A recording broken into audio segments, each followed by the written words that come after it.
I spent 40 years on the bench putting dangerous criminals behind bars and upholding the highest laws of the land. But on a sunny afternoon in Maplewood, the Honorable Theodore Brooks wasn't a judge anymore. To Officer Kyle Bennett, I was just a suspect fitting a profile. What started as a dispute over a bag of organic apples escalated into a brutal arrest that would shatter a police department, bankrupt a city, and prove that sometimes the gavel doesn't just bang in the courtroom, it strikes back hard in the streets. This is the story of how a $12 grocery bill cost the city $1.3 million.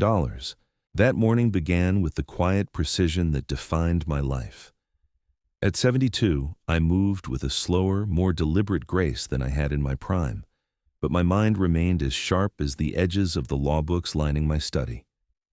I was a pillar of the community in Maplewood, a wealthy, predominantly white suburb just outside of Chicago.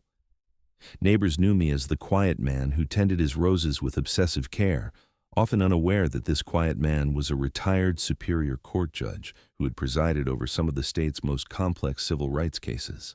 It was my granddaughter Sophie's 12th birthday, and I had promised to make my famous peach cobbler.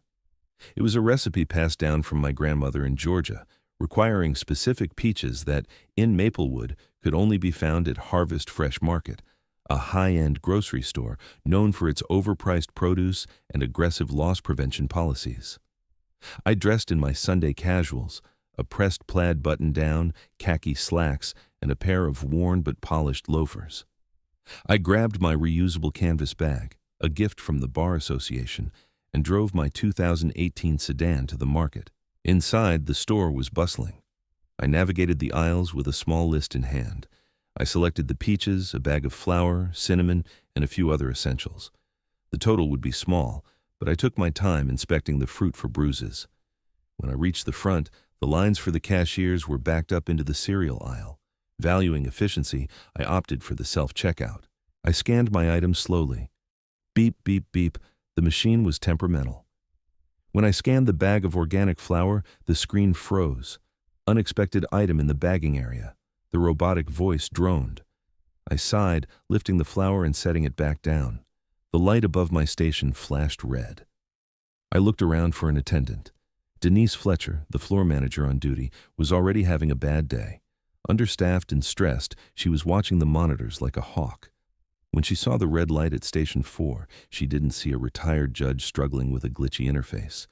She saw an elderly black man in a store that had recently sent out a memo about organized retail theft rings. She marched over, her heels clicking aggressively on the linoleum. "Sir, you need to scan every item," she said, her voice loud enough to turn heads in the adjacent queue. I looked up, adjusting my spectacles. "I believe I did, miss. The machine seems to be stuck on the flour." "It's stuck because the weight doesn't match," Denise snapped, reaching over and canceling the transaction without asking.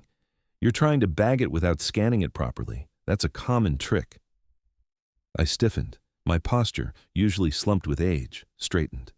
"I beg your pardon. I'm not trying to trick anyone. The machine malfunctioned." "You need to rescan everything, and let me see inside that canvas bag," she demanded, pointing to my personal tote.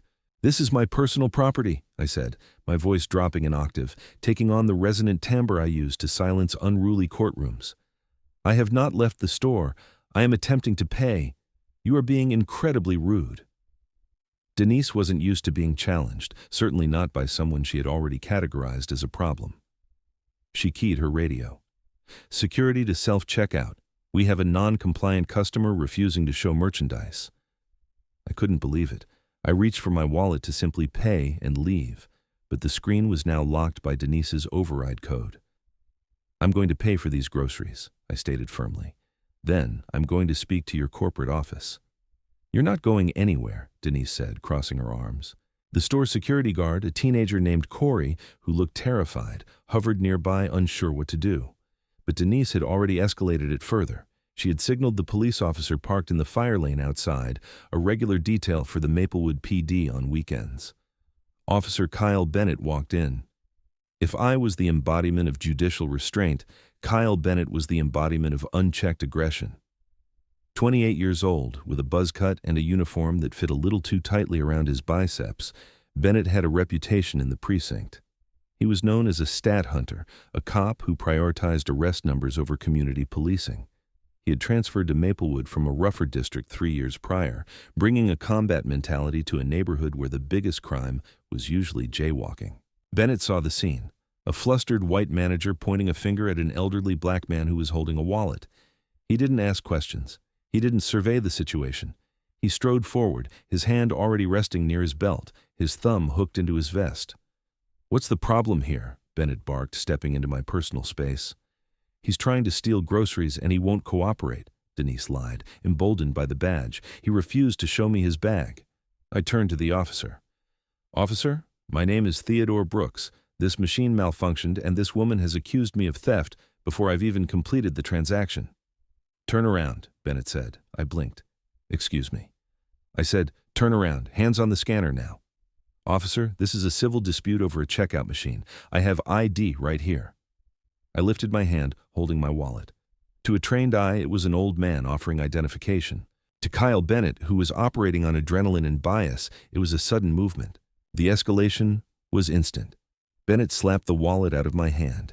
It skittered across the floor, ID cards spilling out. "I said hands on the scanner," he shouted, grabbing my shoulder and spinning me around. The entire front of the store went silent. Shoppers froze. A woman in line, realizing something terrible was happening, pulled out her phone and hit record. The physical contact was a shock to my system. I had arthritis in my right shoulder, a nagging reminder of my tennis days. When Bennett wrenched my arm behind my back, a bolt of white-hot pain shot through my body. "Ah, my shoulder," I cried out, my knees buckling. "Officer, I am 72 years old. You are hurting me." "Stop resisting," Bennett yelled, the standard refrain for a situation he was creating himself. He shoved me forward, pressing my chest against the cold metal of the bagging area. The peaches I had carefully selected rolled onto the floor, bruised and trampled. "I am not resisting," I gasped, turning my head to look at the officer. "I am a retired Superior Court judge. You are making a grave mistake." Bennett laughed, a harsh, incredulous sound. "Yeah, and I'm the Queen of England. You're under arrest for shoplifting and resisting an officer." "Check my wallet," I pleaded, my breath coming in short gasps. "It's on the floor. Look at the ID." Bennett ignored me. He pulled the handcuffs from his belt. He didn't use the double lock technique gently. He ratcheted the cuffs tight, too tight, cutting into the thin, papery skin of my wrists. "You have the right to remain silent," he recited quickly, more as a formality than a genuine warning, as he hauled me upright. By now, a small crowd had gathered. Denise, the manager, looked pale. She had wanted me kicked out, perhaps cited. She hadn't expected a violent takedown. "Is that necessary?" a customer asked, a young mother holding a toddler. "He's an old man." "Back up, ma'am. Police business," Bennett shouted, sweeping his gaze over the crowd. He saw the phone recording him. He glared at the woman holding it, but knew he couldn't stop her. Instead, he decided to perform for the camera to show he was in control. "Let's go, tough guy," Bennett said, marching me toward the exit. The walk to the patrol car was a gauntlet of humiliation. I, a man who had spent his life building a reputation of dignity and fairness, was being frog-marched through the automatic doors I had walked through 1,000 times. My neighbors were watching, people I saw at the library, at the post office. "Please," I whispered, the pain in my shoulder becoming nauseating. "Loosen the cuffs, my circulation." "You should have thought of that before you tried to rob the place," Bennett sneered. We reached the cruiser. Bennett opened the back door. The back of a police interceptor is cramped, designed for containment, not comfort. He didn't help me in. He pushed me. My head grazed the doorframe, not a hard hit, but enough to leave a red mark. I stumbled into the plastic seat, my legs tangling. Bennett slammed the door. Inside the car, the air was stale and smelled of disinfectant. I closed my eyes, fighting back tears of rage and pain. I took a deep breath, centering myself. "Do not panic," I told myself. "You know the law. You know the procedure. Survive the ride." Bennett got into the driver's seat and keyed the radio. "Dispatch 1 in custody, male, black, theft and resisting, en route to station." Bennett pulled out of the parking lot, hitting the lights and siren for a few seconds, just to clear the intersection, drawing even more attention to the vehicle. He glanced in the rearview mirror, expecting to see the suspect cursing or thrashing. Instead, I sat perfectly still, staring straight ahead. "You quiet back there now?" Bennett asked tauntingly. I didn't answer. I was reciting the Illinois Criminal Code in my head, specifically the sections regarding unlawful arrest, excessive force, and qualified immunity exemptions. I was building my case. On the ride to the Maplewood precinct, when we arrived, Bennett pulled into the Sally Port. He yanked me out of the car, again ignoring the groans of pain from the shoulder injury. He led me to the booking desk. The sergeant on duty was Paul Kowalski, a 20-year veteran who was 2 years away from retirement. Kowalski was drinking coffee and reading a sports magazine. He looked up as Bennett dragged me in. Kowalski frowned. He saw a well-dressed elderly man with gray hair and expensive shoes, handcuffed and grimacing in pain. He looked at Bennett, who was flushed and breathing hard, looking like he'd just wrestled a bear. "What do we have here, Kyle?" Kowalski asked, his tone skeptical. "Shoplifter at Harvest Fresh. Got aggressive, resisted arrest," Bennett said, tossing the paperwork onto the high desk. "Claimed he was a judge." Bennett chuckled again. Kowalski looked at me. He squinted. The face looked familiar. Maplewood wasn't that big. Kowalski had spent time in the courthouse testifying on traffic tickets and DUIs over the years. "Name?" Kowalski asked me. "Theodore Jeremiah Brooks," I enunciated clearly. Kowalski dropped his pen. The color drained from his face faster than water from a cracked tub. He stood up, knocking his chair back. "Kyle," Kowalski whispered, his voice trembling. "What?" Bennett asked, oblivious. "Take the cuffs off," Kowalski hissed. "What? No, I have to process." "I said take the damn cuffs off right now," Kowalski roared, coming around the desk. "Do you know who this is?" Bennett looked confused. "Some guy who stole peaches." "This is Judge Brooks," Kowalski said, his hands shaking as he reached for his own keys to unlock the cuffs because Bennett was too slow. "He retired 3 years ago from the Superior Court. He's the one who put the mayor's brother-in-law away for fraud. He plays golf with the chief of police." The handcuffs clicked open. I rubbed my wrists. They were bleeding, deep red welts forming where the metal had bitten in. I rotated my shoulder, wincing audibly. I looked at Officer Bennett, whose arrogance was slowly being replaced by a dawning, terrifying realization. I adjusted my shirt, smoothed my hair, and looked Bennett dead in the eye. "Officer Bennett," I said, my voice calm but cold as ice, "I hope you have a very good lawyer because you have just arrested the man who wrote the state guidelines on police misconduct." Bennett swallowed hard. The silence in the booking room was deafening. "I need to make a phone call," I said to Kowalski, "and I want a medical evaluation for this shoulder now." "Yes, Your Honor. Right away, Your Honor," Kowalski stammered, scrambling for the phone. My nightmare was over. The nightmare for the city of Maplewood was just beginning. The atmosphere inside the Maplewood precinct shifted from routine boredom to catastrophic panic in moments. Sergeant Kowalski was frantically typing on his terminal, trying to figure out how to void an arrest record that had already been entered into the live system while simultaneously barking orders at a rookie to fetch an ice pack from the break room freezer. I sat in a chair usually reserved for victims, not suspects. I held my wrist, watching the chaos with a detached, analytical gaze. The adrenaline was fading, leaving behind a throbbing ache in my shoulder and a deep, cold pit of humiliation in my stomach. I wasn't just a judge. I was a grandfather, a deacon at my church, a man who had spent a lifetime demanding respect by giving it. Today, that had been stripped away by a man young enough to be my grandson. The precinct doors swung open, and Chief of Police Alan Prescott stormed in. Prescott was a man who lived and died by public perception. He had silver hair, a politician's smile, currently absent, and a blood pressure problem that was spiking by the second.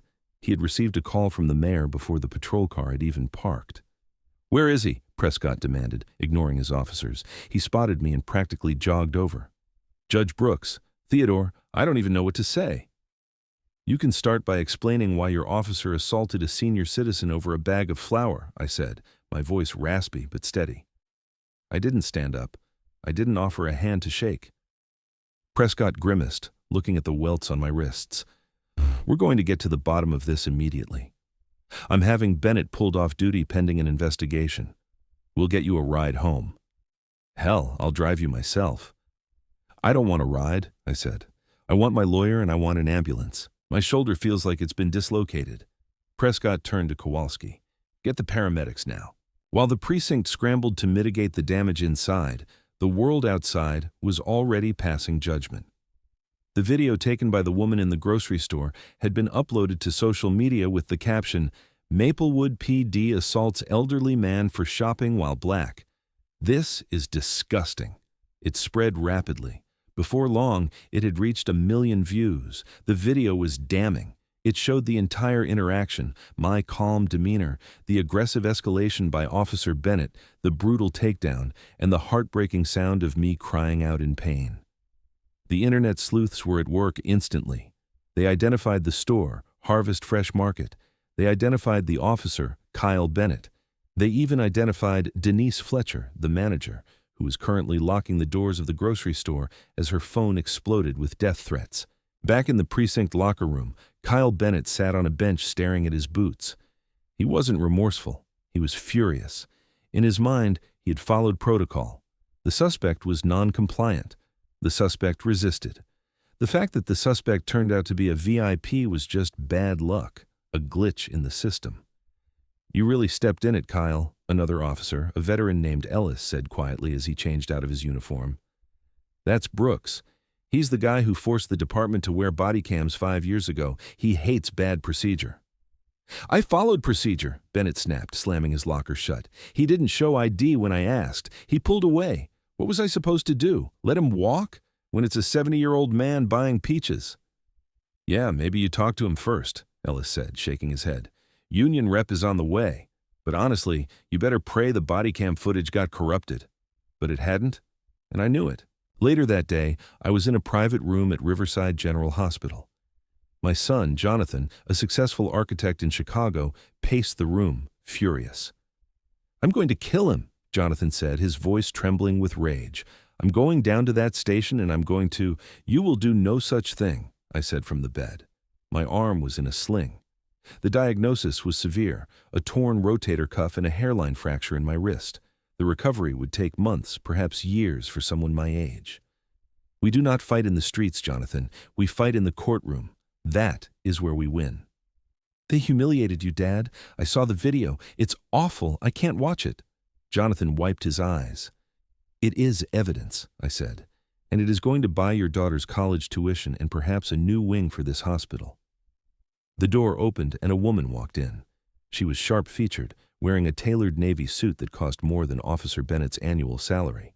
She carried a leather briefcase and an air of absolute lethality. This was Rebecca Lang. 20 years ago, she had been my star clerk. Now she was one of the most feared civil rights attorneys in the Midwest. She didn't hug me. She didn't offer platitudes. She looked at my chart, looked at my injuries, and her eyes narrowed into slits. "I saw the video," Rebecca said. "I've already preserved the store security footage and sent a letter of spoliation to the PD so they don't delete any emails. How much does it hurt?" "Like hell," I admitted. "Good," Rebecca said, opening her briefcase. "Pain involves suffering. Suffering involves damages. We aren't just suing for the injury, Judge. We're suing for the indignity. I'm going to peel that department apart layer by layer." The lawsuit dropped on the mayor's desk days later like a tactical nuke. Brooks versus City of Maplewood, Officer Kyle Bennett, and Harvest Fresh Market Incorporated. The complaint alleged excessive force, unlawful arrest, violation of civil rights under Section 1983, battery, and intentional infliction of emotional distress. But it was the discovery demands that made the city attorney, a man named Mark Henderson, sweat through his shirt. Rebecca Lang wasn't just asking for the incident report. She was asking for Kyle Bennett's entire personnel file, including his disciplinary records from his previous precinct. She was asking for the department's training manuals on use of force against geriatric subjects. She was asking for the email communications between the police chief and the mayor regarding the incident. The city tried to play hardball first. Henderson called Rebecca for a settlement meeting. They met in a glass-walled conference room in downtown Chicago. "Look, Rebecca," Henderson said, trying to sound reasonable. "We all respect Judge Brooks. It was an unfortunate misunderstanding." The officer acted hastily. "We're willing to offer $50,000 to cover medical bills and some pain and suffering. We'll issue a public apology. Let's not turn this into a circus." Rebecca didn't even blink. She slowly slid a piece of paper across the table. It was a printout of a forum post from a police officer verification board. The user, Kyle Time 95, had posted 2 years ago. "Transferred to the PD, easy money. Just got to keep the locals in line. You thump one, the rest fall in line." "We traced the IP address," Rebecca said calmly. "It matches Bennett's home internet. This isn't a misunderstanding, Mark. This is a predator. You gave a badge and a gun." 50,000. I won't get out of bed for less than $1 million. Henderson went pale. "You can't prove that's him." "I can, and I will," she said. "And when I depose the chief, I'm going to ask him why he hired an officer who had 6 excessive force complaints at his last job." "Oh, you didn't know we found that out? Public records requests are amazing things." This was the twist that would sink the city. Bennett hadn't just been aggressive, he was a known liability. He had been passed on from a tougher precinct that wanted to get rid of him without a union fight, so they gave him a glowing recommendation for the transfer. It was the gypsy cop phenomenon, problem officers moving from department to department, and Maplewood had failed to do a proper background check. The press conference was held on the steps of the courthouse where I had presided for decades. The visual was striking. Me, arm in a sling, standing next to Rebecca Lang, surrounded by microphones from CNN, Fox, MSNBC, and local affiliates. "The city of Maplewood believes that an apology fixes a broken bone," Rebecca told the cameras. "They believe that $50,000 pays for the dignity of a man who has served this country's legal system for 40 years. But this isn't just about Judge Brooks. It's about every person who goes to the grocery store and doesn't make it home because a police officer decided to play soldier." I stepped up to the mic. I looked tired, but my voice was strong. "I spent my life believing in the law," I said. "I sent men to prison because the law demanded it, but the law also demands accountability. Officer Bennett saw a black man and assumed criminal. He didn't see a citizen. He didn't see a grandfather. He saw a target. If this can happen to me, a judge in my own neighborhood, God help a young man who doesn't know his rights." The public reaction was nuclear. The blue wall of silence crumbled. Good cops in the department started leaking info to the press to distance themselves from Bennett. They revealed that Bennett had a nickname in the locker room, the Crusher, because he liked to tackle suspects who were already surrendering. The city council went into emergency session. Residents were protesting outside the grocery store, holding signs that said, "Harvest Fresh," "Stale Justice," and "Fire Bennett." Harvest Fresh's stock took a 4% hit in one day. Denise Fletcher was fired via a public tweet from the corporate account to try and stop the bleeding. But Bennett wouldn't go down quietly. His police union representative, a bulldog of a man named Hank Riley, went on the offensive. He went on a conservative talk radio show and tried to smear me. The judge was belligerent, Riley claimed on air. He was shouting. He made a move toward his waistband. Officer Bennett feared for his life. "We have enhanced audio that proves the judge threatened him." It was a lie, a desperate Hail Mary, but it backfired spectacularly. Rebecca Lang filed an emergency motion for the release of the raw Bodycam footage. The city had been stalling, claiming it was evidence in an ongoing investigation. But with the union spreading lies, the judge presiding over the civil suit, Judge Helen Vargas, a no-nonsense woman who had known me for years, ordered the immediate release of the unedited footage. The video was released on a Friday afternoon. It showed everything. It showed me calmly standing there. It showed my wallet on the floor. It showed Bennett's unprovoked aggression. And most importantly, the audio was crystal clear. I never threatened anyone. I never shouted until my arm was being twisted. The waistband move Riley claimed was me reaching for my handkerchief to wipe sweat from my forehead. The lie exposed the union and the defense. The public wasn't just angry now. They were disgusted. The city manager called Henderson. "Settle it," the manager screamed into the phone. "I don't care what it costs. Make this go away before the governor calls for an inquiry into the whole department." But it was too late for a quiet settlement. I didn't just want money. I wanted Bennett's badge, and I wanted a consent decree that would force the Maplewood PD to retrain every single officer. "They want to settle," Rebecca told me as we sat in my study a few days later. "They're offering $700,000. I looked at my rose garden through the window. I couldn't tend to it. My arm was still useless. "No," I said softly. They're terrified of a jury trial, Theodore. If we put Bennett on the stand, the jury will award us millions. The city knows it. It's not about the money, Rebecca. You know that. I know, she said, but the money is the only language they speak. If you want to change the policy, you have to bleed the budget. That's how we force the reform. I nodded. Then turn the screw. Tell them we go to trial unless the offer starts with a 1 and has 6 zeros behind it, and Bennett surrenders his certification permanently. The stage was set for the final negotiation. But just as victory seemed inevitable, a dark realization hit me. The stress of the recent weeks had been taking a toll on my heart, a condition I had kept hidden from everyone, even my son. As I stood up to pour tea, the room tilted. I grabbed the edge of the desk, gasping. "Theodore!" Rebecca dropped her pen. I collapsed. The fight for justice was about to become a fight for my life. The collapse was not just a medical emergency. It was a societal earthquake. As the ambulance sirens wailed for the second time in a week, this time carrying me away from my home rather than a police precinct, the narrative shifted from legal outrage to a vigil for a dying hero. At Riverside General Hospital, the situation was critical. I'd suffered a stress-induced myocardial infarction, a widowmaker. My heart, already weary from 72 years of life, had been pushed past its limit by the adrenaline dump of the arrest and the subsequent days of high-stakes legal warfare. Jonathan sat in the waiting room, his head in his hands. He looked like a shattered version of his father. Beside him, Rebecca Lang paced the linoleum floor, her phone buzzing incessantly. She ignored the calls from CNN and the New York Times. She was only waiting for one person, the cardiologist. "If he dies," Jonathan whispered, his voice cracking, "it's murder. It's not a heart attack. It's murder." "He's not going to die," Rebecca said, though her own hands were trembling.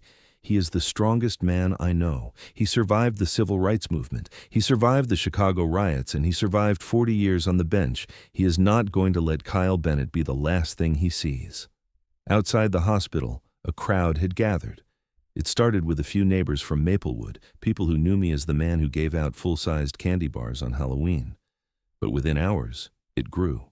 Church groups, activists, and former defendants whom I had shown mercy to over the years arrived with candles. They held signs. "Pray for the judge and justice for Brooks." The mayor of Maplewood, realizing the optics of the situation were spiraling into a nightmare, tried to send flowers. Jonathan walked out to the lobby, took the massive arrangement of white lilies from the delivery driver, and threw them into the trash can while the news cameras rolled. "Tell the mayor," Jonathan said to the cameras, his eyes red but dry, "that my father doesn't need flowers. He needs the resignation of the chief of police." While I fought for my life in the ICU, the city of Maplewood decided to make a fatal error. They mistook silence for weakness. In a closed-door meeting, City Attorney Mark Henderson and Chief Prescott strategized. They assumed that with me incapacitated, the lawsuit would lose its momentum. They thought Jonathan would be too grief-stricken to fight, and Rebecca Lang would be forced to settle quickly to spare the family further trauma. "We lowball them now," Henderson suggested, loosening his tie. "We offer $300,000. We say it's a compassionate gesture, given the judge's health. If he passes, God forbid, the wrongful death suit is harder to prove if we can argue he had pre-existing heart conditions." It was a cold, calculated move, and it might have worked if not for the conscience of Sergeant Paul Kowalski. Kowalski, the sergeant who had demanded the cuffs be taken off me, had been watching the news. He saw me on the stretcher. He saw the candlelight vigil, and he looked at the empty desk where Kyle Bennett used to sit. Kowalski knew something that wasn't in the files Rebecca Lang had requested. He knew about the shadow log. Every precinct has secrets. In Maplewood, it was a physical notebook kept in the safe, recording informal complaints, incidents that were handled off the books to keep the department stats clean. It was an old-school corrupt practice that Chief Prescott had maintained. Kowalski finished his shift at 11 p.m. Instead of going home, he drove to a 24-hour diner on the edge of town. He sat in a back booth and dialed a number he had looked up on the billboard outside the courthouse. "Rebecca Lang," she answered on the first ring. "Ross?" "This is Sergeant Kowalski," he said, his voice low.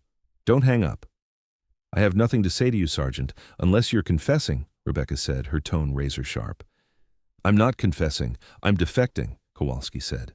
Meet me at the diner alone. If you bring a camera, I walk. Rebecca arrived 20 minutes later. She looked exhausted, her makeup smudged, but her eyes were alert. She slid into the booth opposite Kowalski. Talk, she said. Kowalski pushed a cup of black coffee around the table. The city is going to argue that Bennett was a rogue actor, that they had no way of knowing he was dangerous. That's their defense, right? Qualified immunity requires them to prove they acted in good faith, Rebecca recited. Hiring a known liability breaks that. They scrubbed his digital file, Kowalski dropped the bomb. Before you sent the preservation letter, the chief had them delete 3 disciplinary reports from Bennett's first year here.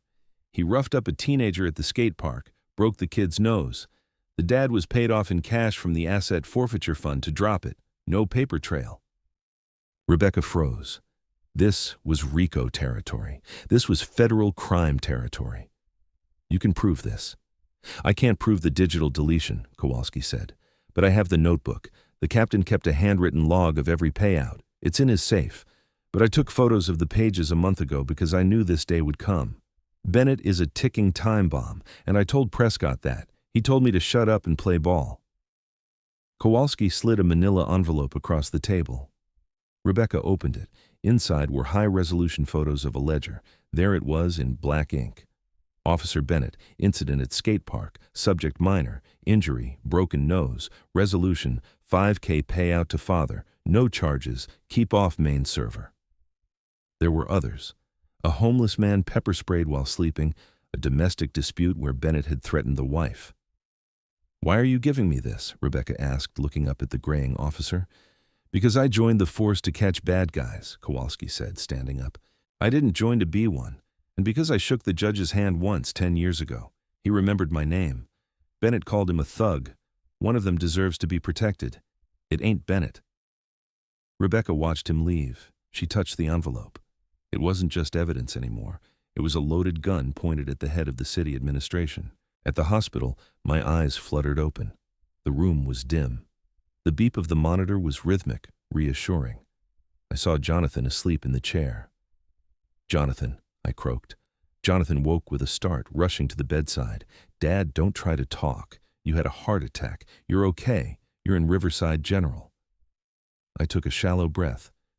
The case, I whispered. Forget the case, Dad. We don't care about the case. No, I said, squeezing Jonathan's hand with surprising strength. We finish it. Did they offer? They haven't called, Jonathan lied. They will, I wheezed. Do not settle for less than change. Real change. Rebecca walked in at that moment, holding the manila envelope like a shield. She saw I was awake, and a look of fierce triumph crossed her face. You're awake, she said softly. Good, because I need your permission to burn the city of Maplewood to the ground. Do it, I breathed. The deposition of Chief Alan Prescott was scheduled a few days after I woke up. Usually these proceedings are dry, bureaucratic affairs held in law offices, but given the high profile of the case and the fact that the judge was currently recovering in the ICU, the atmosphere was electric. Rebecca Lang sat at the head of the conference table. Opposite her was Mark Henderson, the city attorney, who looked confident, and Chief Prescott, who looked bored. They believed they had successfully scrubbed the records. They believed it was their word against a glitchy computer system. Chief Prescott, Rebecca began, the camera whirring in the corner. Did you have any prior knowledge of Officer Bennett's propensity for violence before the incident with Judge Brooks? Absolutely not, Prescott said, leaning back. Officer Bennett came to us with valid credentials. We had no flags on his file. No flags on his digital file, Rebecca corrected. His personnel file, Prescott said, annoyed. It's the same thing. And during his time at Maplewood PD, prior to arresting the judge, did Officer Bennett ever use excessive force? No, Prescott lied under oath. He was a model officer, a bit eager maybe, but clean. Rebecca nodded slowly. She reached into her briefcase. She didn't pull out the photos immediately. She pulled out a single sheet of paper, a printout of the skate park settlement receipt that she had tracked down, using the dates from Kowalski's notes. Chief, does the name Jordan Hayes ring a bell? Prescott's left eye twitched. Just a fraction. No. Jordan Hayes is 16. 3 years ago, he had his nose broken by a Maplewood officer. His father received $5,000 in cash. Do you know where that cash came from? Henderson interrupted. Objection. Relevance. This has nothing to do with the Brooks case. It has everything to do with pattern and practice, Mark, Rebecca snapped. It establishes a Monell claim against the city for failure to supervise. She turned back to the chief. Chief, I'm going to ask you one more time. Did you know about the Hayes incident? I don't recall, Prescott said. The classic retreat. Rebecca smiled. It was a terrifying smile. Let me refresh your memory. She slid the photo of the handwritten ledger across the table. Prescott looked down. The blood drained from his face so fast he looked like a wax figure. He recognized his own handwriting. He recognized the page from the safe he thought was secure. Henderson leaned over to look. He gasped audibly. Where did you get this? That's privileged work product, Rebecca said.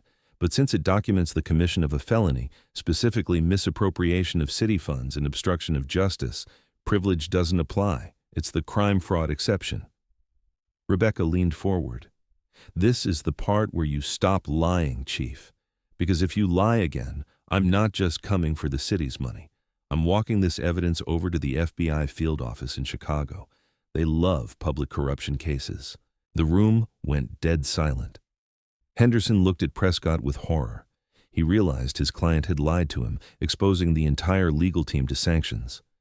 We need a recess, Henderson stammered, shoving his papers into a pile. You don't get a recess, Rebecca said. You get an ultimatum. I want a settlement offer by 5 p.m. today. And here are the terms, $1.3 million. Chief Prescott resigns immediately, Bennett is terminated, and you do not block the DA from filing charges, and Judge Brooks gets a public apology read by the mayor on live television. $1.3 million is impossible, Henderson said weakly. The insurance cap. Find it, Rebecca said, standing up. Check the asset forfeiture fund. I hear it's very liquid. The fallout was instantaneous. Henderson dragged Prescott into the hallway. The shouting match could be heard through the soundproof glass. Moments later, Henderson returned alone. We accept, he said, looking defeated, all terms. But the karma wasn't done yet. While the legal battle was ending, the social justice hammer was falling on Kyle Bennett. Bennett had been suspended with pay, sitting at home drinking beer and posting on private forums about how he was being railroaded by the woke mob. He thought the union would save him. He thought the blue wall would hold. Then the news broke. Maplewood police chief resigns in disgrace. Secret slush fund revealed in Brooks' case. Bennett's phone started ringing. It wasn't his union rep. It was the district attorney's office. With the chief gone and the city admitting liability to pay the $1.3 million, the political protection for Bennett evaporated. The DA, facing an election year and sensing the shift in the wind, decided to make an example. Bennett was indicted shortly after. Not for a misdemeanor. The charges were upgraded. Aggravated battery of a senior citizen and official misconduct, both felonies. The video of Bennett being led out of his own house in handcuffs, actual handcuffs this time, not the ones he used on others, went viral. It mirrored the video of my arrest, a poetic symmetry that the internet devoured. He looked small without his uniform. He didn't look like the Crusher anymore. He looked like a scared young man who had bullied the wrong person. And what of Denise Fletcher? The manager at Harvest Fresh tried to lay low. But the internet is forever. Corporate headquarters, desperate to distance themselves from the PR disaster, not only fired her but sued her for breach of contract, citing that her discriminatory actions had violated company policy and caused irreparable brand damage. She was unhireable. Every time a potential employer Googled her name, the first result was the video of her pointing a finger at me. She ended up having to move 3 towns over, working the night shift at a warehouse where she scanned boxes alone. Ironically, exactly what she had accused me of failing to do. Back at the hospital, I was sitting up. I was weak, but the color had returned to my cheeks. Jonathan walked in holding a newspaper. You made the front page, Dad, Jonathan smiled. Read it to me, I said. City of Maplewood to pay record $1.3 million settlement to Judge Brooks. Chief resigns. Officer charged. I closed my eyes and let out a long, slow breath. The pain in my chest was still there, a dull ache that would probably never fully leave. But the heavier weight The weight of injustice was gone. It wasn't about the money, I whispered. I know, Jonathan said, but the money is going to do a lot of good. Rebecca set up the trust this morning, the Theodore Brooks Legal Defense Fund. It's going to pay for lawyers for people who can't afford them, people who get stopped for buying groceries. I smiled, a genuine warm smile. Bring me my peaches, Jonathan. I believe I promised Sophie a cobbler. I think those peaches are gone, Dad. May? Then go back to the store, I said, my eyes twinkling with a flash of my old steel. And tell them Judge Brooks sent you. I dare say the service will be better this time. Months later, the snow had melted in Maplewood, replaced by the vibrant greens of spring. The change in the season mirrored the change in the city itself. The Theodore Brooks Legal Defense Fund opened its doors in a modest brick building downtown just a block away from the courthouse. It wasn't a glass tower, but it was busy. Inside, young law students from the University of Chicago, inspired by the viral story of the judge who fought back, volunteered their time reviewing cases of alleged police misconduct. They were the new guard, trained by Rebecca Lang, who had taken a sabbatical from her corporate firm to run the foundation. On a Tuesday morning, I walked into the office. I was using a cane now, a temporary measure my physical therapist promised, but one that added a certain regal air to my presence. My shoulder had healed mostly, though it stiffened when it rained. "Good morning, Judge," a young intern named Jessica said, beaming as I walked in. "Good morning, Jessica. How's the Hernandez file coming along?" "We found the Bodycam footage," she said excitedly. "It contradicts the report, just like your case." I nodded, a sense of profound satisfaction settling in my chest. "Good work. Don't let them bury it. Sunlight is the best disinfectant." I wasn't just a figurehead. I was a mentor. The $1.3 million settlement hadn't gone into a retirement yacht or a vacation home. Every penny after medical bills had gone into this building, these computers, these young minds. I had turned my trauma into a fortress for others. But the final chapter of the saga played out in the courtroom across the street, courtroom 4B, the very room where I had presided for 12 years. Kyle Bennett stood before the bench. He looked different now. The arrogance was gone, replaced by a sullen, hollowed-out expression. His trial had been swift. The evidence was overwhelming, and with the blue wall crumbled, his former colleagues had testified against him to save their own skins. The jury had found him guilty of aggravated battery and official misconduct. I sat in the front row, Jonathan by my side. I didn't come to gloat. I came to witness. When the judge asked if the victim would like to make a statement, I stood up. The courtroom went silent. "Your Honor," I said, my voice filling the space without a microphone, "I do not wish for this young man's life to be destroyed. I have sent many men to prison, and I take no joy in it. But I wish for him to understand that a badge is a heavy weight. It is a trust, and when you break that trust, you break the spine of the community." I looked directly at Bennett. "Mr. Bennett, I forgive you," I said, "not for your sake, but for mine, because I refuse to carry the anger you gave me. But forgiveness does not mean freedom from consequences." Bennett looked down, tears finally streaming down his face. Whether they were tears of remorse or self-pity, no one could tell. The sentence was handed down, 3 years in state prison followed by 5 years of probation. It was a harsh sentence for a first-time officer, but a necessary one for the message it sent. As the bailiff led Bennett away, the clinking of the handcuffs echoed, a sound I knew well, but this time it sounded like justice. That evening the Brooks house was full of life. It was Sophie's birthday again, or rather a half-birthday celebration we had invented, because the actual day had been ruined by the arrest. The kitchen smelled of cinnamon, nutmeg, and caramelized sugar. I stood at the counter, Jonathan hovering nervously behind me. "Dad, let me peel the peaches," Jonathan said. "Your shoulder." "My shoulder's fine, Jonathan," I said, expertly slicing a peach. "And these are harvest-fresh peaches.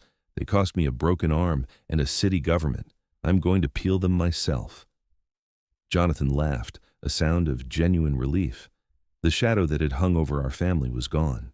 I assembled the cobbler with the precision of a master craftsman. I laid the dough, poured the filling, and sprinkled the sugar.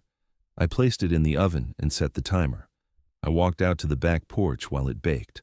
The sun was setting, casting long golden shadows across my rose garden. The bushes I had neglected during my recovery were blooming again, wild and bright red. I thought about the journey. I thought about the fear I had felt in that cold cell. I thought about the millions of people who had marched, posted, and prayed for me. I realized that my career hadn't ended when I retired from the bench. My greatest case had been my own, and my greatest verdict hadn't been written on paper, but on the conscience of a city. The timer dinged. "Grandpa, is it ready?" Sophie yelled from inside. I turned back to the house. "Yes, sweetie, it's ready." I walked inside, leaving the twilight behind.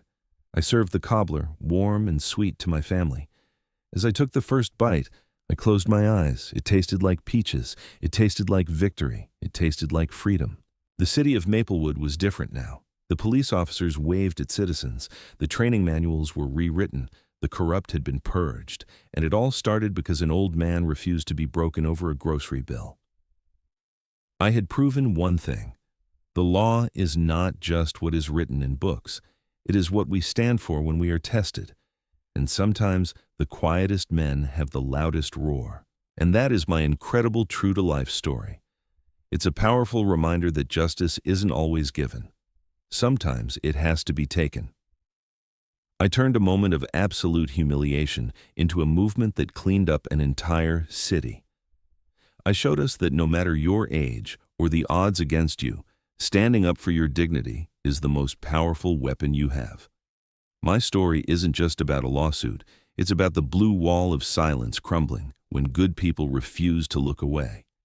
It makes you wonder how many other Theodores are out there who didn't have the legal knowledge to fight back. I want to hear from you in the comments. If you were in my son Jonathan's shoes seeing your father treated that way, would you have settled for the money, or would you have fought for the apology and the resignation like we did? Let me know your thoughts down below. If this story moved you, please hit that like button. It really helps get these important stories out to more people.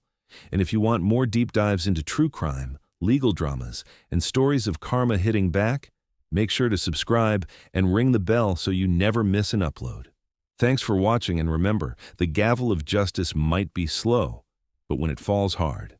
I'll never forget the day a simple trip to the grocery store turned my world upside down. At 72, after 4 decades of upholding justice from the bench, I thought I'd earned the quiet dignity of buying peaches for my granddaughter's birthday without fear.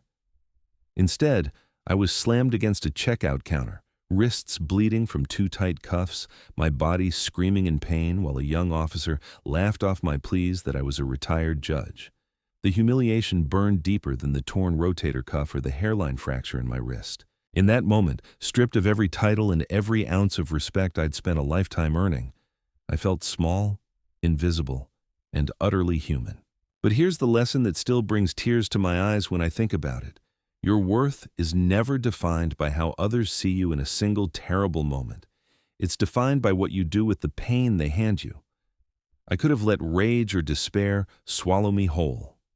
Instead, I chose the courtroom one more time, not for revenge, but for accountability, for every person who walks into a store and never makes it home because someone decided their skin made them a threat. That $12 grocery bill became the spark that exposed corruption, forced a police chief to resign, ended a dangerous officer's career, and built a legal defense fund so no one else has to fight alone. The money didn't heal my heart attack or erase the nightmares, but it turned my suffering into protection for others. And that, my friends, is the most powerful victory of all. Real strength isn't never getting knocked down. It's refusing to stay down and then reaching back to lift someone else up when you finally stand again. What about you? Have you ever turned a moment of deep hurt into something that helped others? Or if you saw someone you loved treated the way I was, would you fight for real change or take the easier path? Drop your thoughts in the comments below. I read every single one, and they mean the world to me. If this story touched your heart, please hit that like button and subscribe so we can keep sharing stories of resilience, justice, and the quiet roar of ordinary people refusing to be broken. Turn on notifications. You never know whose life we might help save next. Thank you for being here with me.